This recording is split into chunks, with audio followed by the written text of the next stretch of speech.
El tema de hoy es ciclo de Krebs, también conocido como ciclo de ácido cítrico o ciclo de ácidos tricarboxílicos, pero es más conocido como el ciclo de Krebs. Es una ruta metabólica, es una sucesión de reacciones químicas que forma parte de la respiración celular en todas las células aeróbicas. Acuérdate que aeróbicas significa en presencia de oxígeno, es decir, en todas las células, menos en cuáles, en los glóbulos rojos. Recuerda que los glóbulos rojos no tienen mitocondria, entonces ellos entran a la glucólisis anaeróbica, al igual que el músculo en ejercicio.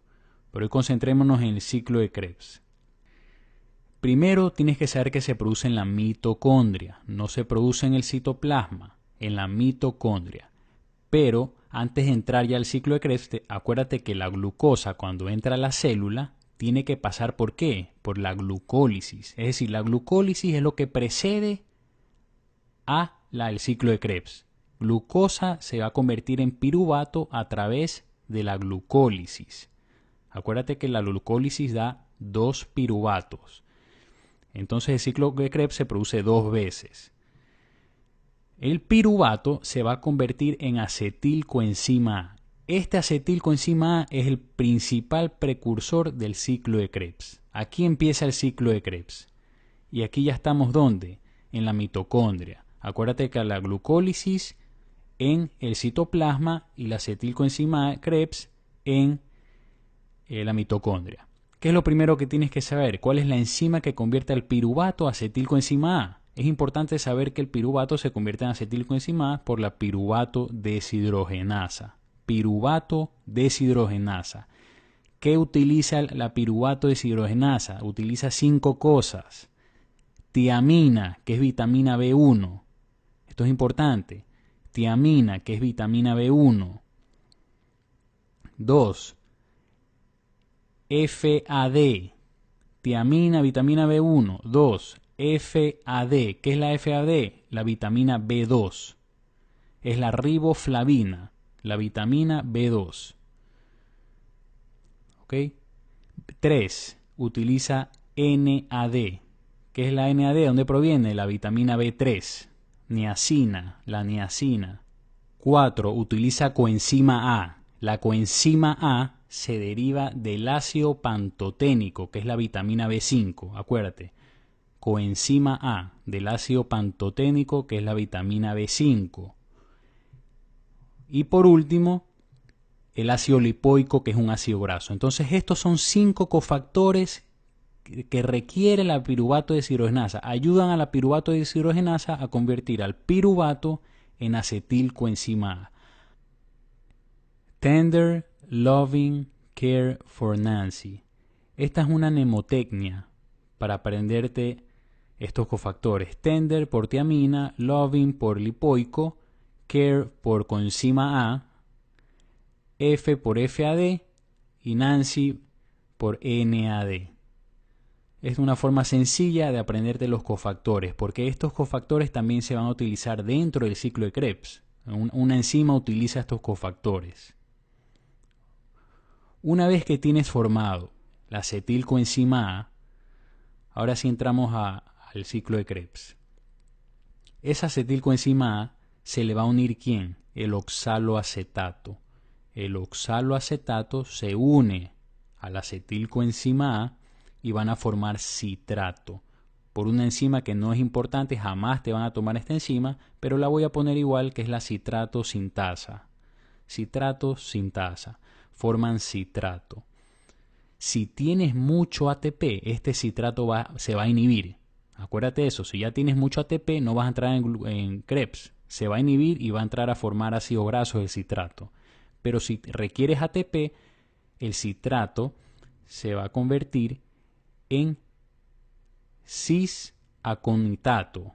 Cis-aconitato, que no es importante para nada, jamás te van a tomar este sustrato, cis-aconitato, pero igual lo pongo por si acaso. Y ese cis-aconitato se va a convertir en aconitato, perdón, en isocitrato, en isocitrato. Y la enzima que hace esto, que convierte al citrato, es la aconitasa. Jamás te van a preguntar esta enzima, ¿ok? Entonces, una vez que tienes formado el isocitrato, ahora entramos a lo importante. ¿Ok? Esta enzima es importante. El isocitrato se va a convertir en alfa-cetoglutarato. Alfa-cetoglutarato. ¿Cuál es la enzima que convierte el isocitrato en alfa-cetoglutarato? La isocitrato deshidrogenasa. Isocitrato deshidrogenasa.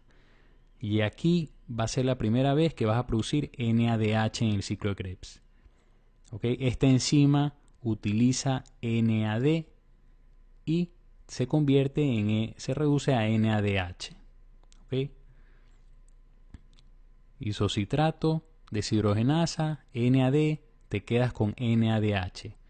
¿Cuántos ATP es el NADH? Son 2.5 en unos libros y 3 en otros. Puede variar de 2.5 a 3 ATP. Ya voy a hablar de cuántos ATP se producen por cada molécula de glucosa, etcétera, que eso es confuso para algunos. Al final lo voy a decir. Esta reacción libera CO2. Libera CO2. Ahora, este alfa-cetoglutarato,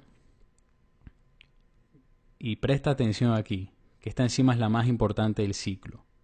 La alfa-cetoglutarato deshidrogenasa convierte el alfa-cetoglutarato en succinilcoenzima A. Este succinilcoenzima A también forma parte de la síntesis de hemo. ¿Ok? Por si acaso un dato extra. Entonces, la alfa-cetoglutarato deshidrogenasa, esta enzima, adivina qué va a utilizar. Va a utilizar Tender Loving Care for Nancy. Lo mismo que utilizaba la piruvato deshidrogenasa. Acuérdate, utiliza tiamina, ácido lipoico, coenzima A, FAD y NAD. ¿Ok? Y esta reacción va también a generar NADH. ¿Ok? NAD se convierte en NADH. Entonces ya tienes dos reacciones que producen NADH. No te olvides que esta enzima utiliza esos 5 cofactores. Esto te lo pueden preguntar. Por eso es importante esta enzima. Y esta enzima también está inhibida por ATP. Si tienes mucho ATP se va a inhibir. Esa succinilcoenzima A y esta reacción también va a eliminar CO2. Esa succinilcoenzima A se va a convertir en succinato. Succinato. ¿Cuál es la enzima? Succinato coenzima A sintasa. Succinil coenzima A sintasa. Succinil coenzima A sintasa. ¿Ok? Y esta reacción es importante. ¿Por qué? También es importante. Porque aquí vas a producir GTP. GDP más un fosfato inorgánico se convierte en GTP. Es la única reacción donde vas a producir GTP. Ahí tienes un ATP. El succinato se va a convertir en fumarato. Fumarato. ¿Okay? ¿Cuál es la enzima? La succinato deshidrogenasa. Succinato deshidrogenasa.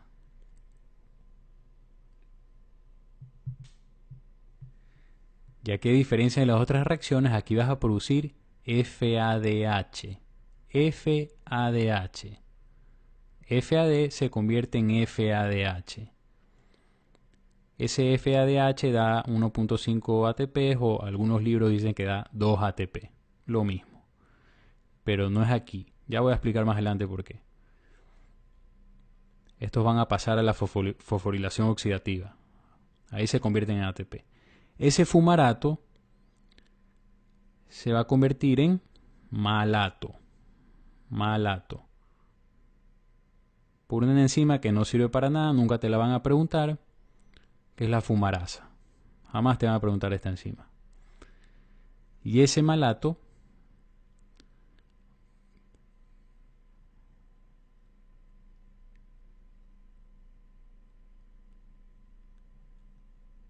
Y ese malato, por la malato deshidrogenasa,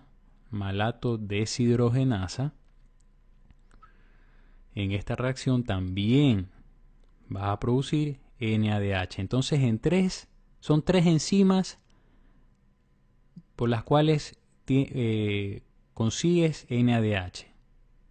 Entonces tenemos tres reacciones donde tienes NADH. Una reacción donde produces GTP y una reacción donde produces FADH.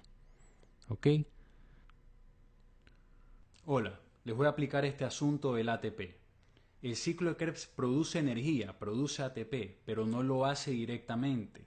Solo produce de GTP una molécula ATP en el ciclo de Krebs. Pero el FADH y el NADH no se convierten en ATP en el ciclo de Krebs, lo hacen en la membrana interna de la mitocondria, donde en la respiración celular, en la fosforilación oxidativa. Es ahí donde se convierten estas moléculas reducidas, FADH y NADH, en ATP. Eso es algo que confunde un poco, pero sin el ciclo de Krebs no vas a poder tener esas moléculas para convertir ATP en la respiración celular. Por cada molécula de glucosa vas a producir de 30 a 32 ATPs. ¿De dónde proviene este número tan alto? Acuérdate que aquí se cuenta todo, la glucólisis más el ciclo de Krebs más la fosforilación oxidativa, la respiración celular. Y acuérdate que por cada molécula de glucosa produces 2 piruvatos, por ende 2 acetilcoenzima A y por ende 2 ciclos de Krebs por cada molécula de piruvato. Igual voy a dejarles una tabla donde especifico bien todo. ¿Cuántos ATP por estas moléculas? Por cada molécula de NADH vas a producir 3 ATP. Por cada molécula de FADH produces 2 ATP. Y por un GTP produces 1 ATP. Acuérdate que se produce 2 veces. Entonces, si produces 3 NADH, 2 veces son 6 NADH, eso igual a 18 ATP. Si produces 2 FADH, serían 4 ATP y 2 GTP serían 2 ATP. Gracias.